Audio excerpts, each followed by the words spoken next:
Bom dia a todos, eu sou o Aleph Machado e, em conjunto com Édipo Costa, vamos apresentar o trabalho do Grupo 2 de Microbiologia.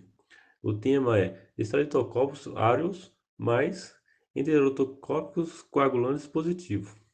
E o artigo que vamos apresentar é a avaliação de padrões de Streptococcus coagulase positiva estabelecida pela legislação brasileira para massas alimentícias.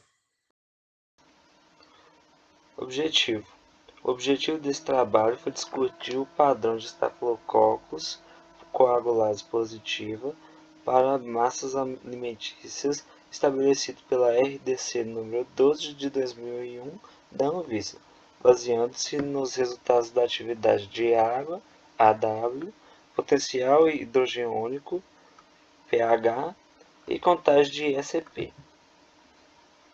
Massas alimentícias foi a categoria que mais se destacou, com um aumento expressivo de 159% em faturamento, totalizando 24,3 milhões de dólares e 24 mil toneladas de volume, 247% a mais que no mesmo período de 2019. Aqui é uma tabela que eu peguei pela ABMAP. Aqui vocês podem ver que o total de massas alimentícias em bilhões de reais foi de 11,2 bilhões em 2020.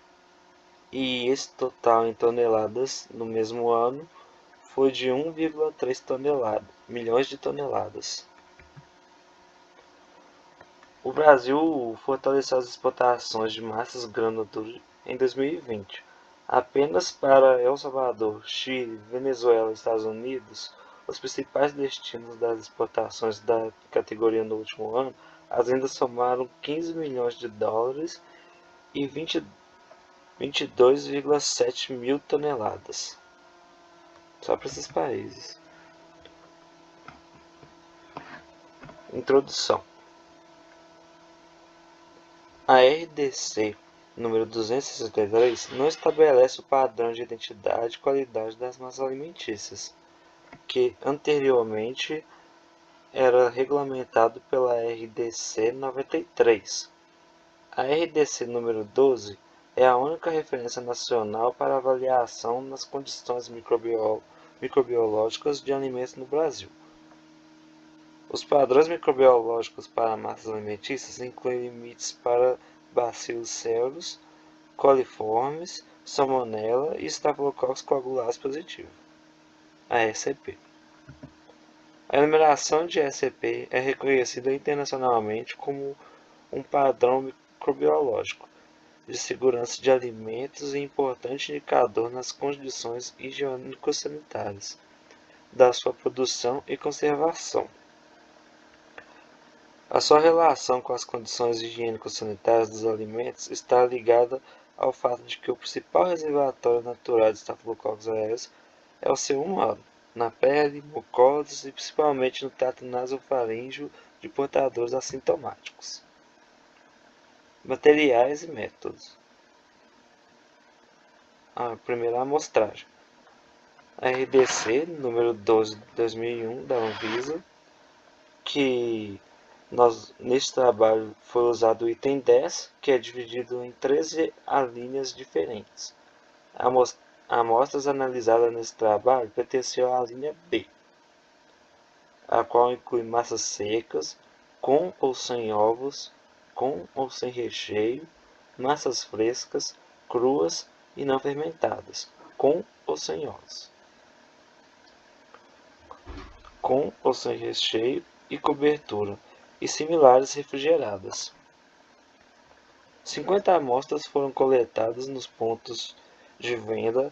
As coletas ocorreram no período de junho a dezembro de 2012, em 4 pontos de venda distintos pertencentes a redes de supermercados existentes na cidade de Londrina, Paraná. Essa aqui é a tabela das massas que foram pegas. Foram 13 marcas diferentes envolvendo 25 variedades de massa. Macarrão seco, capelli fresco, carne, e alguns outros tipos de sabores de macarrão seco.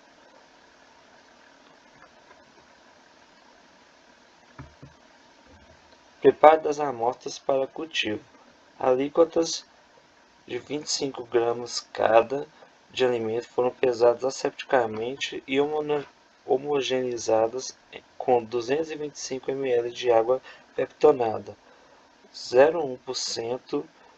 Depois de um período de 30 a 60 minutos sob refrigeração, as amostras foram submetidas à homogeneização em estomac, em intensidade baixa por 60 segundos. Diluições decimais a partir de diluição foram preparadas em tubos de 9 ml em água peptonada 1% estéril. Contagem de estafilococcus coagulados positivo. Alíquotas de 0,1 ml nas diluições foram semeadas em H. Baker Parker e H. Vogel e Johnson em duplicado.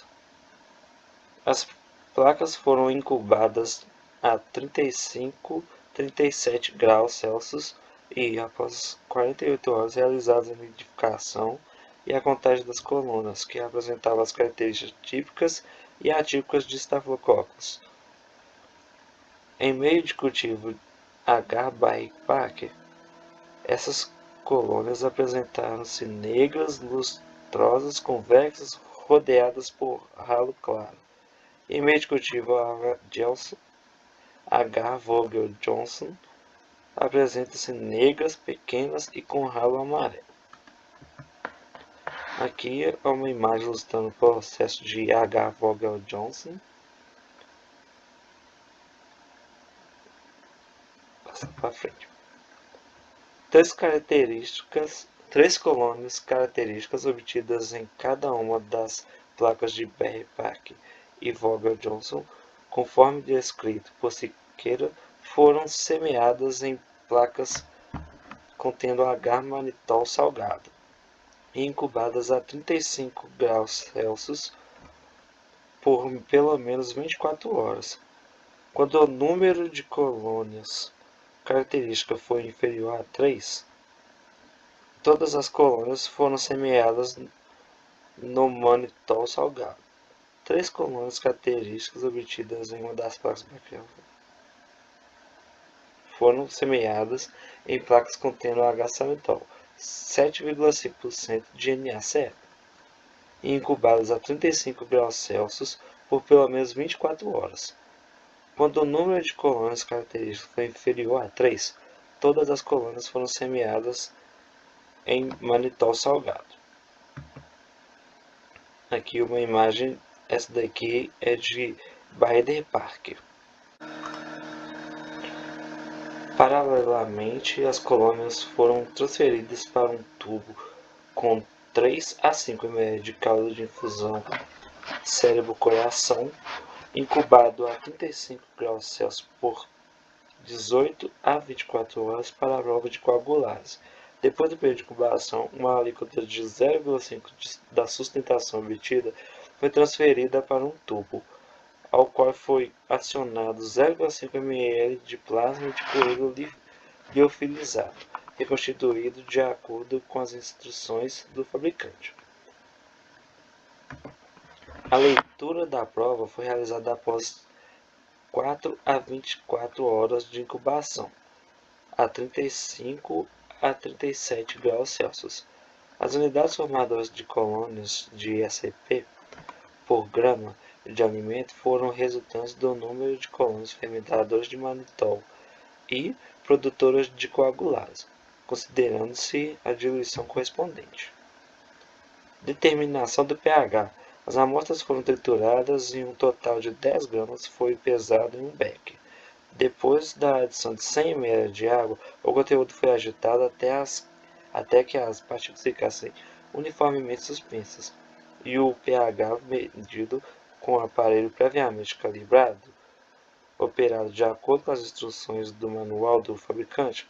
Os resultados apresentados foram correspondentes às medidas das medições realizadas em 2 alíquotas derivadas de cada amostra. Determinação da atividade de água. As amostras foram fragmentadas para permitir que o fundo do recipiente apropriado ao equipamento pudesse ser completamente preenchido. A atividade de cada amostra foi determinada individualmente, utilizando medidor de atividade de água. Os resultados apresentados foram correspondentes à medida das medições realizadas em duas alíquotas derivadas de cada amostra.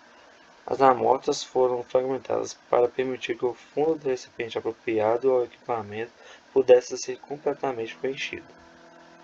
A atividade de água de cada amostra foi determinada individualmente, utilizando o medidor de água. Os resultados apresentados foram correspondentes às medições realizadas em duas alíquotas derivadas de cada amostra. Aqui é o equipamento que mede a atividade de água, o Aqualab. Análise estatística. Os valores médios de pH e atividade de água obtidos para cada tipo de produto estudado: massa seca sem recheio, massa seca com recheio, massa fresca sem recheio e massa fresca com recheio. Foram comparados utilizando análise de variância e o teste de médias de Tucker. As análises realizadas foram utilizando o software Statica e a planilha eletrônica do Microsoft Excel.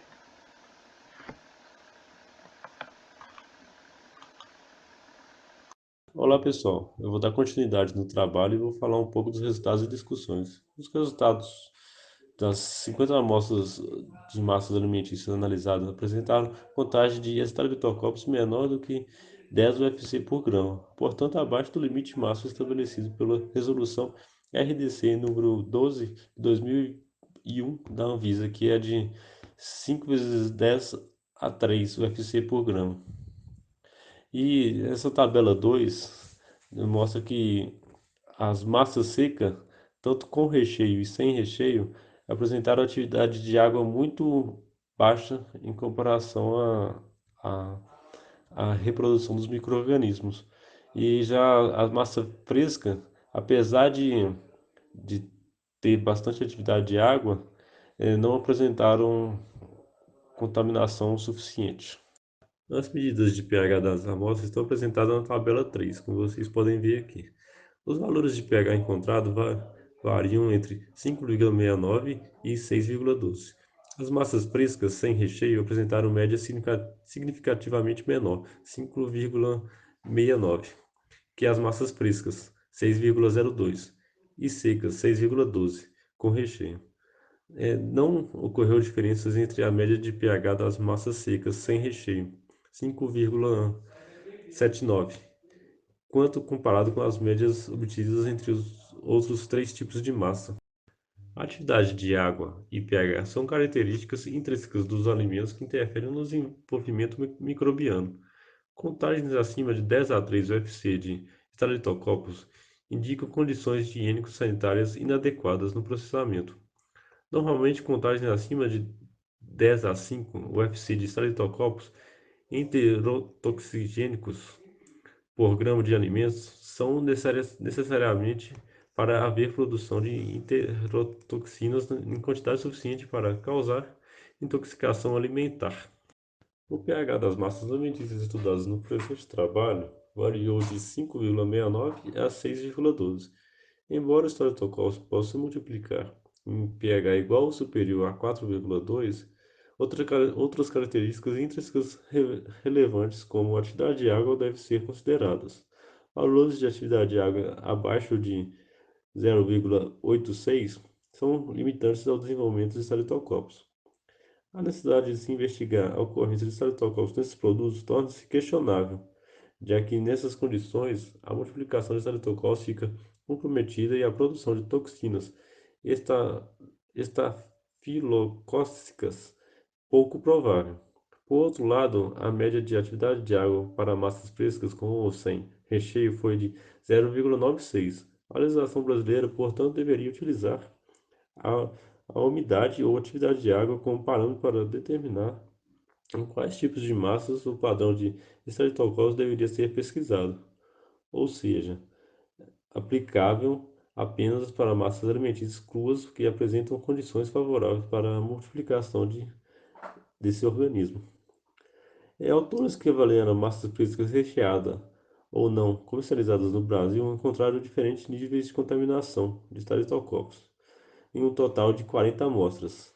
Dessas 40 amostras, 24 eram industrializadas, 16 caseiras e nesse total, 3 amostras contagem de micro-organismos acima de 10 a 2 UFC por grama.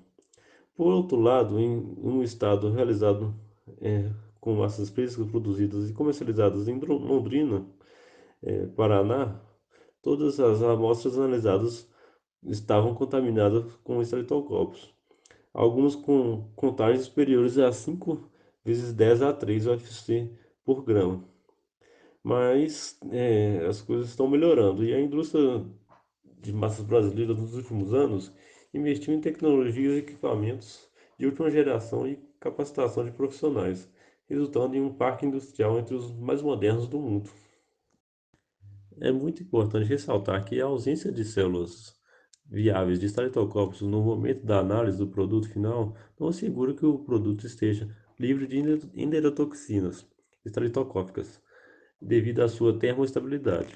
A legislação europeia não estabelece critérios para o padrão de Streptococcus em massas alimentícias, e não foram encontradas informações sobre esse tipo de critério para o referido produto nos websites de órgãos oficiais dos Estados Unidos. O padrão de Streptococcus estabelecido na Austrália, Argentina, Canadá e Nova Zelândia variou de 10 a 3 a 10 a 4 UFC por grama, embora a legislação desses países também estabelecido um único limite máximo, independente das diferenças de atividade de água existentes nesse tipo de produto. A partir dos resultados do presente trabalho, deve-se interferir que a necessidade e a realização de análises laboratoriais sistemáticas dos produtos alimentícios produzidos no mercado interno para estabelecer padrões microbiológicos coerentes com as condições higiênico-sanitárias do processamento desses produtos.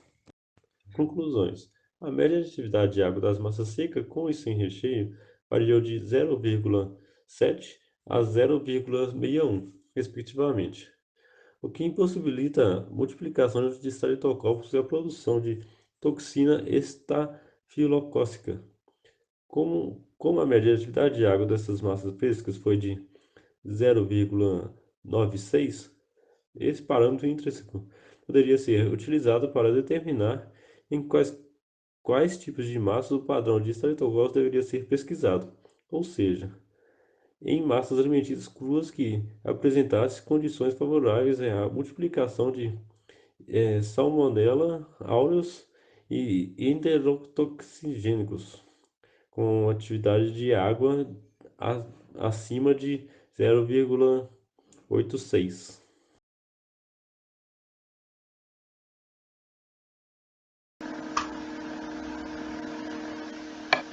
Olá, eu sou o aluno Édipo e vou estar apresentando o fluxograma da parte de Staphylococcus coagulase positiva, a chamada SCP.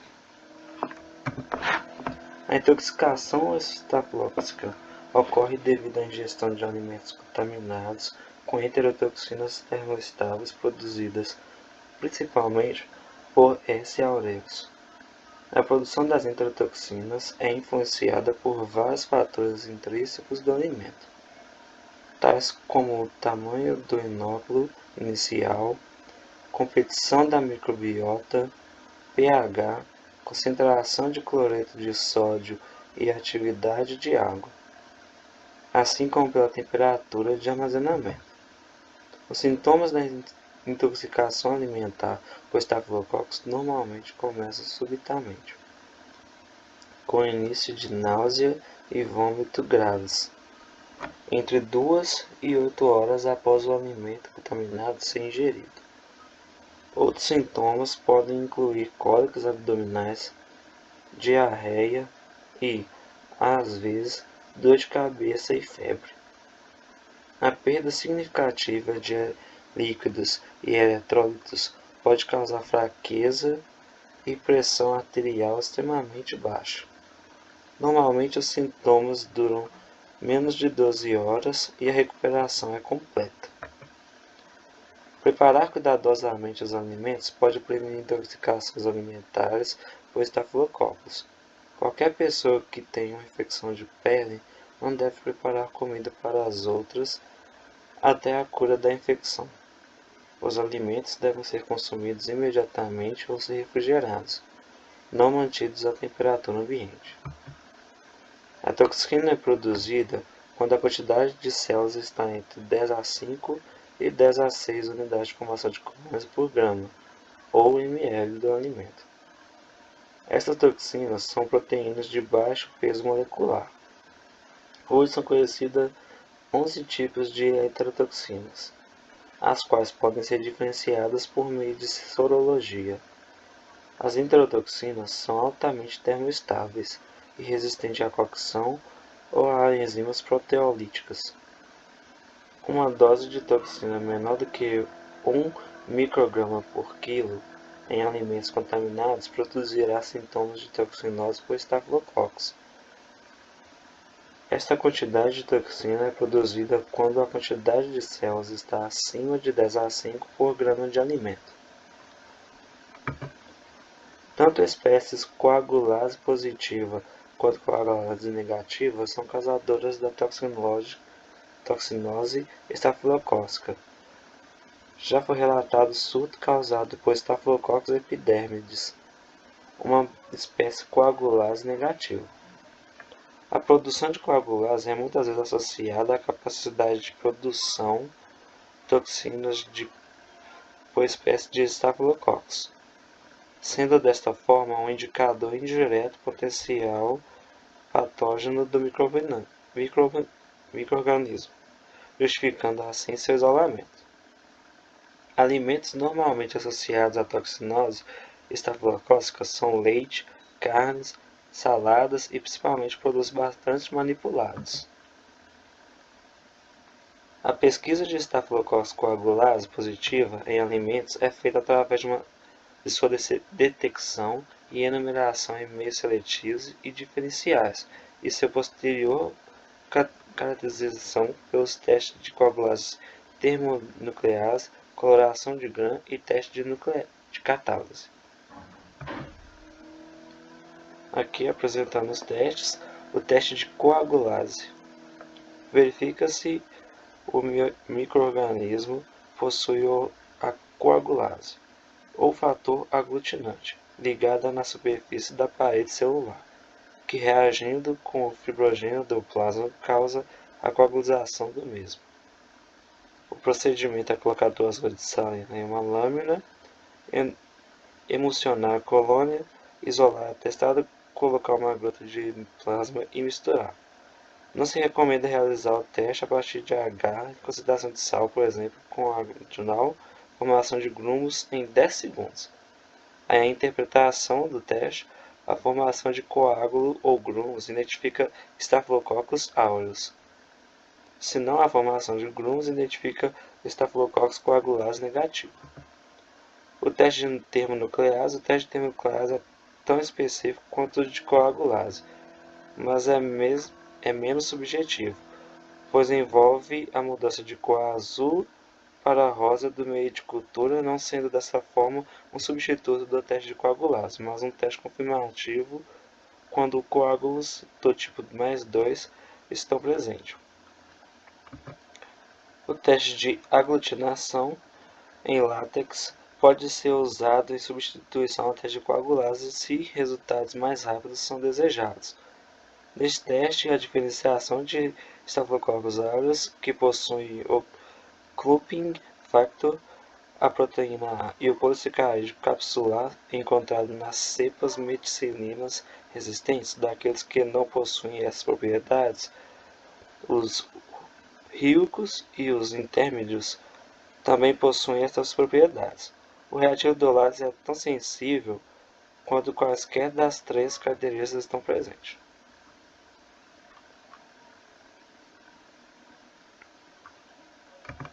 Bom, de um modo geral, todos os procedimentos para identificação envolvem uma série de etapas, meios de cultura, reagentes, além de demandar um tempo maior para a obtenção de resultados finais, o que vai impactar diretamente nos custos do laboratório. Desta forma, é crescente a procura de métodos alternativos de análise que possuam acessibilidade e especificidade esperadas e que melhorem a produtividade laboratorial, reduzindo custos. E aqui são algumas placas de Petrifilm que são usadas nos processos. Bom, essa foi a minha apresentação do fluxograma. Olá pessoal, tudo bem com vocês? Me chamo Aleph Machado e nesse episódio de Pisadeiro na Cozinha dessa semana teremos uma visita do nosso amado chefe de cozinha, Eric Jacan, para visitar o restaurante Le Gusté de comida italiana no centro de Sete Lagoas, do proprietário Linguini Gusto, que há tempos acompanha uma forte queda de clientes depois de alguns casos de intoxicação alimentar e com isso acabou entrando em crise e como último recurso, para não fechar as portas, acabou escrevendo para a produção em busca de ajuda. Jacan, ao chegar ao restaurante, cumprimentou todos os funcionários. E Linguini, como dono, ficou responsável de apresentar todo o restaurante. Uma entrada bem harmoniosa e local bem apropriado para a cultura italiana. Na cozinha que Jaquim começou a reparar porquê de alguns casos de infecção alimentar nos últimos dias. Linguini, esse chão está encardido, olha suas paredes impregnadas de gordura velha. Fogão e maquinário, apesar de velhos, estão bastante limpos e bem cuidados. Mas esse ambiente não está favorável para o funcionamento de um bom restaurante, disse Jacan, indignado, e acrescentou: Você sabia que eu viria e mesmo assim deixou essa cozinha nesse estado? Linguini, após ouvir o chefe Jacan, rebate: Desculpa, chefe, mas a cozinha foi limpa adequadamente e lavamos ela hoje cedo. Não quero nem ver como essa cozinha estava antes, então. Está horrível. Não quero nem acabar de ver o restaurante agora. No final da tarde eu volto aqui e quero ver essa cozinha realmente limpa. Jacan dá as costas a Linguini e, como prometido, retorna após algumas horas. E agora, chefe? Perguntou o Linguini. Agora está bem melhor. Parede sem aquela gordura toda. Engraçado, hein? Parece que o chão não estava tão encardido assim. Faltava esfregar mesmo. Obrigado, chefe. Podemos acabar de ver o restaurante agora?